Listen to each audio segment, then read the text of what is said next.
మీ business ఏదైనా మీ ఊర్లో promotion చేయాలంటే అది సుమన్ టీవీతోనే సాధ్యం. ఇప్పుడే సంప్రదించండి. ఈ సృష్టిలో ఈ లోకంలో అన్నిటికంటే ముఖ్యమైనది ప్రాణం. మనం చావుని మనమే కోరి తీసుకొని వచ్చి మనం నమ్ముకున్న కుటుంబాన్ని, మన భార్య పిల్లల్ని, మన అక్కాచెల అన్నదమ్ములను కూడా రోడ్డు పాలు చేసిన వాళ్ళు అవుతాం. Welcome to Suman TV. Kamareddy జిల్లాలో ఆత్మహత్యలు కలకలం రేపుతూనే ఉన్నాయి. సో తాజాగా ఈరోజు పోలీస్ డిపార్ట్మెంట్లోని ఏదైతే మనకి బిక్నూర్కి సంబంధించిన ఎస్ఐ, అదేవిధంగా బీబీపేట్కి సంబంధించిన ఒక కానిస్టేబుల్, అదేవిధంగా కంప్యూటర్ ఆపరేటర్కి సంబంధించిన ఒక నిఖిల్ అనే వ్యక్తి, అంటే దాదాపు ముగ్గురు కూడా ఆత్మహత్యానికి పాల్పడ్డారు. అంటే ఆత్మహత్యనా లేకపోతే ఇదేమైనా మర్డర్ చేశారా లేకపోతే సూసైడ్సా అనేది చాలా వరకు కూడా విస్తుపోయే నిశాలను అయితే మనకి కామారెడ్డి ఎస్పీ అయినటువంటి సింధు శర్మ అయితే బయట పెట్టడం జరిగింది. కాకపోతే ఇదంతా కూడా ఆత్మహత్యలు అనేటివి ఉమ్మడి నిజామాబాద్ జిల్లాలో చాలా చర్చనీయాంశంగా జరుగుతూ ఉన్నాయి. కాకపోతే పోలీస్ డిపార్ట్మెంట్లో ఎస్ఐ అదేవిధంగా కానిస్టేబుల్ ఆత్మహత్య చేసుకోవడం ఏంది అని చెప్పేసి చాలా వరకు కూడా కొన్ని డౌట్స్ అయితే క్రియేట్ అవుతా ఉన్నాయి అనేది మనకు తెలుస్తూ ఉంది. నిజామాబాద్ నుంచి కామారెడ్డికి వచ్చే ప్రధాన రహదారిలో ఉన్నాము. అడ్లూర్ ఎల్లారెడ్డికి సంబంధించిన పెద్ద చెరువు దగ్గర మనం ఉన్నాం. సో ఈ చెరువు గురించి మాట్లాడుకుంటే అడ్లూర్ ఎల్లారెడ్డికి సంబంధించిన 200 ఎకరాల పెద్ద చెరువుగా మనకు చెప్తా ఉన్నారు. ఏదైతే మనకి బిక్నూర్లో విధులు నిర్వర్తిస్తున్నటువంటి ఎస్ఐ ఎవరైతే సాయి కుమార్ గురించి మాట్లాడుకోవాలా, దాదాపు ఉమ్మడి నిజామాబాద్ జిల్లాలో తను బీబీపేట్లో కూడా తను ఎస్ఐగా విధులు నిర్వర్తించిండు అనేది మనకు తెలుస్తూ ఉంది.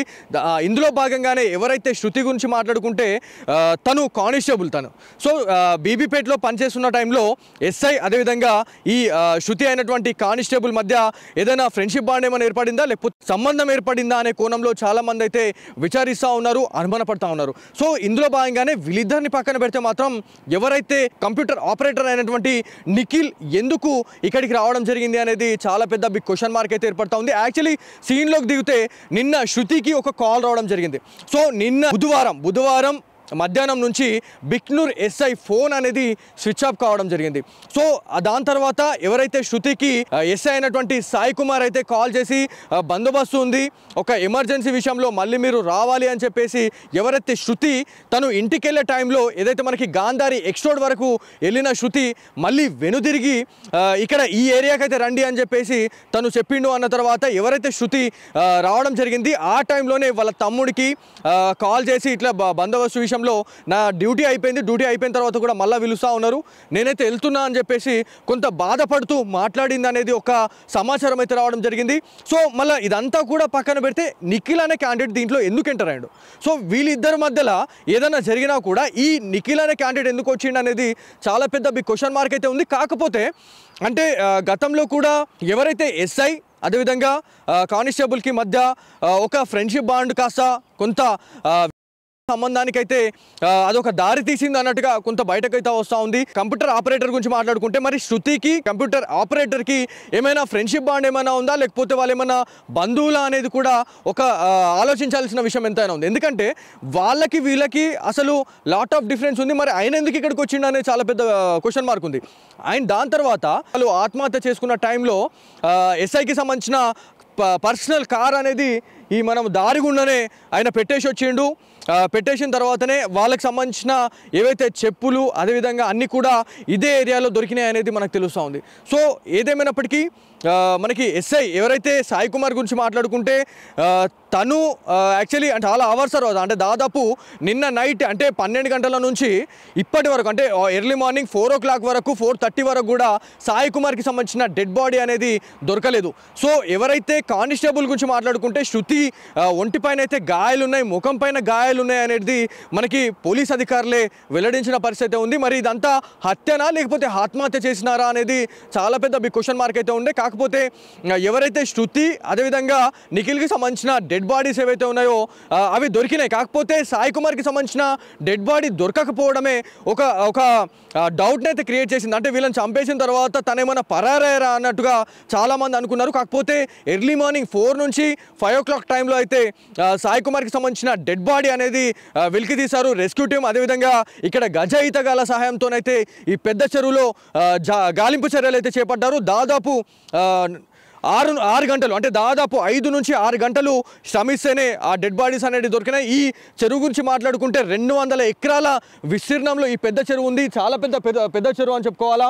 గజ ఈతగాళ్ళు రెస్క్యూ టీంతో సహా వాళ్ళంతా కూడా ఇదంతా గాలించిరు అని తెలుస్తూ ఉంది. అంటే ఎప్పుడైతే మన శృతికి సంబంధించిన తల్లి ఎవరైతే ఉన్నారో తను ఏదైతే మనకి తాడ్వాయికి సంబంధించిన ఒక కానిస్టేబుల్ అంటే తను ఒక మహిళా కానిస్టేబుల్కి అయితే కాల్ చేయడం జరిగింది. తను శృతి వాళ్ళ ఫ్రెండ్ అని చెప్తా ఉన్నారు, శృతి వాళ్ళ కొలీగ్ అని చెప్తా ఉన్నారు. ఆమె కాల్ చేసిన తర్వాత ఇదంతా కూడా బయటపడింది అనేటట్టు మనకైతే ఇన్ఫర్మేషన్ వచ్చింది. అంటే శృతి ఫోన్ స్విచ్ ఆఫ్ వచ్చింది, దాంతోపాటు ఎస్ఐది స్విచ్ ఆఫ్ రావడము, దాంతోపాటు ఏదైతే మనకి నిఖిల్ అంటే వీళ్ళిద్దరిది కూడా స్విచ్ ఆఫ్ కావడం అనేది ఈ గాంధారి ఈ ఏరియాకి సంబంధించిన వాళ్ళైతే చాలా వరకు కూడా అనుమానాలు అయితే పడతా ఉన్నారు. కాకపోతే ఏదేమైనప్పటికీ ఈ హత్యలు అనేటివి చాలా వరకు కూడా ఉమ్మడి నిజామాబాద్ జిల్లాలో చర్చనీయాంశమైంది. అదేవిధంగా తెలంగాణలో ఇదొక హాట్ టాపిక్ అయిపోయింది. అంటే ఆత్మహత్యలు అనేటివి చాలా సర్వసాధారణంగా అవుతా ఉన్నాయి. అంటే నార్మల్ పబ్లిక్ చేసుకోవడం వేరు, ఒక పోలీస్ డిపార్ట్మెంట్లో ఉండి ఇట్లాంటి ఆత్మహత్యలు చేసుకోవడం అనేది చాలా వరకు కూడా ఇవాళ భయపడుతున్న సిచ్యువేషన్ అయితే ఉంది. సో ఏదేమైనప్పటికీ ఇదంతా తెలుసుకున్న తర్వాత కామారెడ్డికి సంబంధించిన ఎస్పీ అయినటువంటి సింధు శర్మ గారు రంగంలో దిగి అసలు ఏమైంది అనే దానిపైన అయితే పూర్తిగా విచారణ అయితే చేపట్టడం జరిగింది. రెస్క్యూ టీం అదేవిధంగా బాడీస్ మొత్తం కూడా వెలికి తీసే వరకు సింధు శర్మ గారు ఇక్కడే ఉండి మొత్తం పర్యవేక్షించారు అనేది తెలుస్తూ ఉంది. కాకపోతే ఇవన్నిటికీ ఒక మెయిన్ ఒక కారణం ఏదైనా ఉంది అంటే మాత్రం అది ఖచ్చితంగా సంబంధంగానే మనకి తెలుస్తూ ఉంది. ఎందుకు సంబంధంలానే ఉంది అని అంటే ఎవరైతే శృతి గురించి మాట్లాడుకుంటే తనకి 2 సంవత్సరాల కిందనే విడాకులైన అనేది తెలుస్తూ ఉంది. విడాకులైన టైంలోనే ఎవరైతే ఎస్ఐ బీబీపేటలో ఎస్ఐగా పనిచేసిన సాయి కుమార్ ఇప్పుడు ప్రస్తుతం బిక్నూరులో చేస్తూ ఉన్నాడు. అంటే బిక్నూరులో దాదాపు 2 సంవత్సరాలుగా చేస్తూ ఉన్నాడు. కాకపోతే బీబీపేటలో ఎవరైతే మనకి ప్రస్తుతం విధులు నిర్వర్తిస్తున్నటువంటి శృతిని అయితే చాలా వరకు కూడా వాళ్ళు ఫ్రెండ్షిప్గా వాళ్ళు మెదిలినారు. అది దాని తర్వాత వాళ్ళు కొంత క్లోజ్ అయ్యారు అనేది మనకు తెలుస్తూ ఉంది. ఆ టైంలోనే విడాకులు అయితే అయినాయి. విడాకులు అయిన తర్వాత వీళ్ళంతా చాలా దగ్గర సంబంధం పెట్టుకున్న తర్వాత ఎస్ఐతోని నన్ను పెళ్లి చేసుకోమని చెప్పేసి శృతి సాయి కుమార్ అన్నదా లేకపోతే ఏంది అనేది పక్కన పెడితే మాత్రం ఇదొక హత్యలాగానైతే పరిగణించాలనేది మనకు తెలుసు. ఎందుకంటే శృతి పైన అంటే వీళ్ళిద్దరు ఎవరైతే ఉన్నారో వాళ్ళ బాడీస్ పైన ఎలాంటి ఇంజురీస్ లేవు. కాకపోతే శృతి పైన ఎందుకున్నాయి అంటే వీళ్ళిద్దరు కలిసి ఏమైనా చేసేసి దాన్ని ఆత్మహత్య చేసి దాన్ని అంటే ఇట్లా చిత్రీకరించారా లేకపోతే ఏంది అనేది చాలా పెద్ద బిగ్ క్వశ్చన్ మార్క్ అయితే ఉంది. ఇక్కడ గజ ఈతగాళ్ళు కూడా ఉన్నారు. ఎవరైతే మనకి ఇక్కడ స్థానిక గజ ఈతగాళ్ళని వాళ్ళ సహాయం తీసుకొని అయితే ఏదైతే రెస్క్యూ టీం అయితే రావడం జరిగింది. వాళ్ళు కలిసి జల్లడ పట్టిన తర్వాత దాదాపు 4 గంటలు 5 గంటల తర్వాత బాడీస్ని అయితే వెలికి తీశారనేది తెలుస్తూ ఉంది. ఇక్కడ మనకి ఏవైతే ఇక్కడ ప్యాకెట్స్ మనకి వాటర్ ఏదైతే కనిపిస్తూ ఉందో ఇక్కడనే బాడీస్ అనేది వెలికి తీశారు అనేది తెలుస్తూ ఉంది. సో దాదాపు అంటే 5 to 6 అవర్స్ వాళ్ళు శ్రమిస్తే కానీ ఆ డెడ్ బాడీస్ అయితే బయటపడలేవు అనేది తెలుస్తూ ఉంది. ఎందుకంటే చాలా పెద్ద చెరువు అండి ఇది. సో ఈ చెరువులో ఇట్లాంటి ఇన్సిడెంట్ జరగడం అనేది చాలా మంది భయపడుతున్న సిచ్యువేషన్ ఉంది. అది ఒక పోలీస్ డిపార్ట్మెంట్లో ఇట్లాంటి ఇన్సిడెంట్ జరగడం అనేది చాలా బాధాకరం అని చెప్తా ఉన్నారు. అసలు పోలీస్ డిపార్ట్మెంట్లో అంటే పోలీస్ అనేది చాలామంది భరోసా చెప్పే వాళ్ళే వీరి అలా ఇట్లాంటి ఆత్మహత్యలకు పాల్పడము లేకపోతే ఇట్లాంటి వివాహేతర సంబంధాలు పెట్టుకొని ఇట్లాంటి ఆత్మహత్యలు చేసుకోవడం ఏంది అని చెప్పేసి చాలామంది అనుకుంటా ఉన్నారు. ఇప్పటికే పోలీస్ అధికారులు పూర్తిగా ఇక్కడ మోహరించారు. ఇక్కడ పికెటింగ్ కూడా పెట్టడం జరిగింది. మొత్తం బ్యారికేడ్స్ పెట్టేసి మొత్తం ఎవరైతే జనాలను అయితే అదుపు చేసే పనిలో అయితే పడ్డారో అనేది తెలుస్తూ ఉంది. సో ఇక్కడ ఎవరైతే చాలామంది పోలీస్ అధికారులు కూడా రావడం జరుగుతూ ఉంది స్పాట్కి. ఇక్కడ ఏంటి ఎట్లా ఉంది ఇంకేమైనా దొరికే అవకాశం ఉందా అనే దానిపైన కూడా పూర్తి స్థాయిలో వాళ్ళు విచారణ అయితే చేస్తూ ఉన్నారు. ఇన్వెస్టిగేషన్లో భాగంగా మరి ఇంకా ఎట్లాంటి నిజాలు బయటపడతాయి అనే దానిపైన అయితే చాలామంది ఉత్కంఠగా ఎదురు చూస్తున్నారు అనేది తెలుస్తూ ఉంది. కాకపోతే ఒక్కసారి మనము ఇక్కడ పక్కన చూసుకుంటే ఇది నేషనల్ హైవే అండి. సో ఈ నేషనల్ హైవేకి పక్కనే ఇట్లాంటి ఇన్సిడెంట్ జరగడము అదేవిధంగా బిక్నూర్ ఎస్ఐ అయినటువంటి సాయి కుమార్ గారి ప్రైవేట్ వెహికల్ అనేది ఇక్కడ కనిపించడం అనేది చాలా వరకు చర్చనీయాంశమైంది. కాకపోతే ఇక్కడ పోలీస్ అధికారులకు సంబంధించిన ఏవైతే వాళ్ళ సెల్ ఫోన్స్ కావచ్చు లేకపోతే వాళ్ళకి సంబంధించిన పాదరక్షలు ఏవైతే ఉన్నాయో వాటినన్నిటి కూడా తీసుకొని పోవడం జరిగింది. కాకపోతే ఎస్ఐకి సంబంధించిన ప్రైవేట్ వెహికల్ అయితే వాళ్ళు తీసుకొని వెళ్ళిపోయారు, డిపార్ట్మెంట్ వాళ్ళే తీసుకొని వెళ్ళిపోయారు అనేది మనకు ఒక ప్రాథమిక సమాచారం అయితే ఉంది. ఎందుకంటే పొద్దున ఈ వెహికల్ ఉండే, కాకపోతే ఇప్పుడు ఎక్కడైనా కామారెడ్డి పిఎస్లో ఎక్కడైనా పెట్టారా వెహికల్ అనే దానిపైన అయితే చాలామంది ఎదురు చూస్తూ ఉన్నారు. కాకపోతే ఇట్లాంటి ఇన్సిడెంట్లు అనేటివి ఉమ్మడి నిజామాబాద్ జిల్లాలో ఆత్మహత్యలు చాలాసార్లు కూడా చర్చనీయాంశంగా మారుతూ ఉన్నాయి, కలకలం రేపుతూ ఉన్నాయి అనేది మనకు ఒక ప్రాథమిక సమాచారం అయితే వస్తుంది. ఇప్పుడు ఏవైతే ఈ బాడీస్ని వెలికి తీసిన తర్వాత కామారెడ్డి ప్రభుత్వ ఆసుపత్రికి అయితే తరలించారు.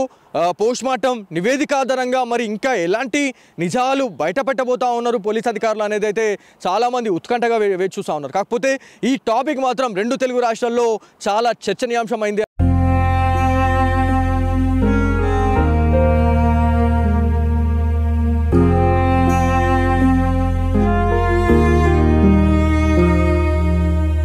బిక్నూర్కి సంబంధించిన ఎస్ఐ సాయి కుమార్ మృతదేహం, అదేవిధంగా శృతికి సంబంధించి ఆ కానిస్టేబుల్ శృతికి సంబంధించిన మృతదేహాన్ని, అదేవిధంగా నిఖిల్ కంప్యూటర్ ఆపరేటర్కి సంబంధించిన నిఖిల్ మృతదేహాన్ని కూడా గజయితాలు అయితే వాళ్ళు తీయడం జరిగింది. సో మీరు చెప్పండి, ఎంత టైం పట్టింది ఈ డెడ్ బాడీస్ని తీయడానికి? మీకు ఎంత టైం పట్టిందండి? హాఫ్ అన్ అవర్ పట్టింది sir. Okay, half an hour పట్టింది. నా సరసన్ నగర్ లింగం, నా పేరు తోకలింగం. నేను ప్రతి డెడ్ బాడీ నేనే తీస్తాను. ప్రతి మనం ఇప్పుడు 1100 డెడ్ బాడీ దాదాపు 12 గంటల నుంచి ఈ గాలింపు చర్యలు చేస్తూ ఉన్నారు. 2 బాడీస్ అయితే నీళ్ళల్లో తేలినాయి అని చెప్పి చెప్తా ఉన్నారు. సాయి కుమార్కి సంబంధించిన డెడ్ బాడీ మీరే తీసారు. సో ఎంత టైం పట్టింది? మీరు దిగిన తర్వాత ఎంత టైం మీరు గాలించారు లోపల చెరువులో? హాఫ్ అన్ అవర్ సార్, అర్ధ గంట పట్టింది సార్. డెడ్ బాడీ తీసి మనము పోలీస్ ప్రొడక్షన్ కూడా డెడ్ బాడీ తీసి. మీకు ఏమనిపించింది అదంతా డెడ్ బాడీ తీసిన తర్వాత? వాళ్ళు ఎప్పుడు చెరువులో దుంకిర్రు అంటే కట్టజరుచుకోపోయారు వాళ్ళు మొత్తం. సో ఎంత టైం పట్టింది అంటే ఎప్పుడు వాళ్ళు దూకుండొచ్చు అనేది మీకు ఏమన్నా అంచనా ఉందా సార్? నాకు రాత్రి 11 గంటలకు నాకు ఫోన్ చేస్తారు. అయితే మనకు రాత్రి 11 గంటల కంటే అవైలబుల్ కాదు కాబట్టి నేను ఇప్పుడు పొద్దున్న నాకు మార్నింగ్ నాకు మళ్ళీ కాల్ చేసారు fishery department and police department. నేను దిగిన తర్వాత ఒక హాఫ్ అన్ అవర్ పట్టింది సార్. దానికి గజయితాల సాయము, అదేవిధంగా మనకి రెస్క్యూ టీమ్ వచ్చిన తర్వాతనే ఈ మృతదేహాలు అయితే తీసినారు అనేది తెలుస్తుంది. కాకపోతే ఇక్కడ ఇన్సిడెంట్ జరిగిన తర్వాత చుట్టుపక్కల ఉన్నటువంటి గ్రామస్తులు కూడా చాలా పెద్ద మొత్తంలో వచ్చి చూసే పరిస్థితి అయితే ఉంది. చాలామంది ఇక్కడికి వచ్చారు. మీకు ఏమని తెలిసిందండి ఈ ఆత్మహత్యలు జరిగినాయని చెప్పేసి మీకు ఏమని తెలిసిందండి? మాకు ఏమని తెలిసింది, ఇక్కడ చిల్లర ఎస్ఐ కానిస్టేబుల్ పడ్డారంటే ఇన్ఫర్మేషన్ మాకు తెలిస్తే చూస్తానికి వచ్చినాం. ఓకే, అంతే సార్. అంటే ఈ ఎస్ఐని ఎప్పుడన్నా చూడడం జరిగిందా? సాయి కుమార్ అనే ఎస్ఐని మీరు ఎప్పుడన్నా చూడలేం సార్ ఇక్కడ. ఓకే, మీరు ఎక్కడి నుంచి వచ్చారండి? మీరు ఇప్పుడు వివిధ గ్రామాల నుంచి వచ్చిన వాళ్ళు ఉన్నారు. ఈ ఆత్మహత్యలు చూసిన తర్వాత మీకు ఏమనిపిస్తాం? చాలా మంది భయపడతా ఉన్నారు. సో వాళ్ళ గురించి మీరు ఏం చెప్పాలనుకుంటున్నారు? మాకు ఇక్కడ చనిపోయారని తెలియగానే ఇది ఫస్ట్ సారి ఇట్లా కానిస్టేబుల్ ఇక్కడ చనిపోయారంటే మేము ఇది మొదటిసారి. కాకపోతే ఎట్లా ఎందుకు చనిపోయారు అనేది మేము చూద్దామని ఇక్కడికి రావడం జరిగింది. అంటే నార్మల్గా ఆత్మహత్యలు చేసుకునే వాళ్ళని మనం చాలా మంది చూసినాం. కాకపోతే డిపార్ట్మెంట్లో ఒక ఉన్నత స్థానంలో ఉన్నటువంటి ఒక ఎస్ఐ కానిస్టేబుల్, ఒక కంప్యూటర్ ఆపరేటర్, అంటే ముగ్గురు కలిసి వాళ్ళు ఇక్కడ ఆత్మహత్య చేసుకున్నారు అంటే అది ఎంత పెద్ద రీజన్ అయి ఉండొచ్చు? అది అంటే దాని గురించి మీరు ఏం చెప్తారు? దాని గురించి నేనే ఇప్పుడు డిపార్ట్మెంట్ నుంచి వచ్చి ఇక్కడ ఎట్లా అది ఎందుకు జరిగింది అనేది ఇది మొదటిసారి అనేది నేను అది అంటున్నాను. ఇప్పటివరకు అటువంటిది అయితే ఇక్కడ ఏం జరగలేదు. ఏదో నార్మల్గా చనిపోయిన వాళ్ళు ఏదో ఎందరో చూసినాం అట్లా. కానీ డిపార్ట్మెంట్ నుంచి వచ్చి చనిపోయారు అంటే అది దేనికోసం జరిగింది అనేది మాకు అది తెలియలేక మేము చూద్దాం అనేది ఇక్కడే వచ్చినాం ఇక్కడికి.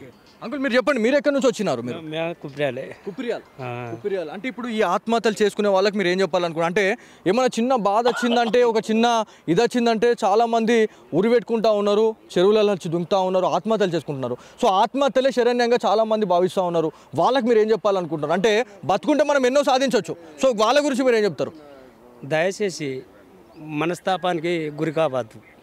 నిజంగా చెప్తున్నా, పోయేటోడు ఒక్కడు చస్తే భార్య పిల్లలు రోడ్డున పడతారు. ఎగ్జాక్ట్లీ, నిజంగా విన్నావా?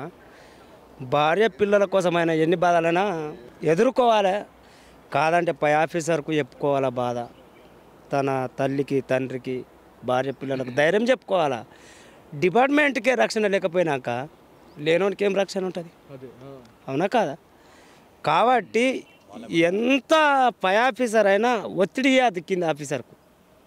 డిపార్ట్మెంట్లో పై ఆఫీసరు కింద ఆఫీసర్ నెక్స్ట్ ఈ ఆపరేటరు ఎఫ్ఐఆర్ అప్లోడ్ చేసినట. అవును. ఎస్ఐ రాసింది ఆయన అప్లోడ్ చేస్తే ఒకవేళ ఏదన్నా రీజన్ అయి ఉండి ఎవరన్నా ఒత్తిడి చేసిండ్రేమో అన్న ఆలోచన మాత్రం. ఇక్కడ మీరు అనేది ఒక వే ఆఫ్ టాకింగ్ ఉంది, కాకపోతే బయట వినిపిస్తుంది మాత్రం వివాహేతర సంబంధం వల్లే ఇద్దరు ఏదైతే మనకి ఎస్ఐ కానిస్టేబుల్ అదేవిధంగా నిఖిల్ అనే క్యాండిడేట్ అంటే ముగ్గురు కూడా ఆత్మహత్య చేసుకొని చనిపోయారు అనేది తెలుస్తూ ఉంది. సో దీని గురించి మీరు ఏం చెప్తారు? ఇదేమన్నా తెలిసిందా? అటువంటి తప్పుడు ఆలోచన డిపార్ట్మెంట్లో కూడా చేయొద్దు. ఇప్పుడు ప్రతి ఒక్క అధికారము మనకు అంబేద్కర్ సాహెబ్ మంచి అవకాశాలు ఇచ్చిండు, దాన్ని సద్వినియోగం చేసుకోవాలా.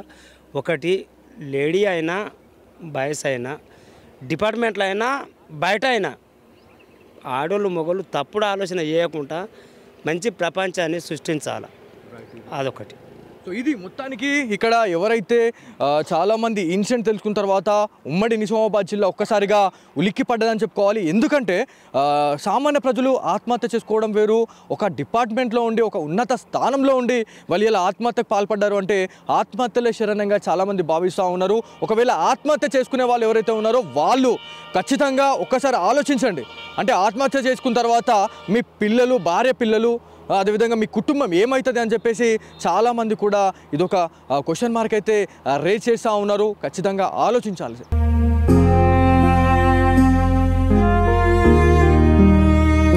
సో ఇది ఇక్కడ ఉన్న తాజా పరిస్థితి. కెమెరా పర్సన్ కార్తిక్తో బాలు, సుమన్ టీవీ, అడ్లూర్, ఎల్లారెడ్డి, పెద్ద చెరువు నుంచి.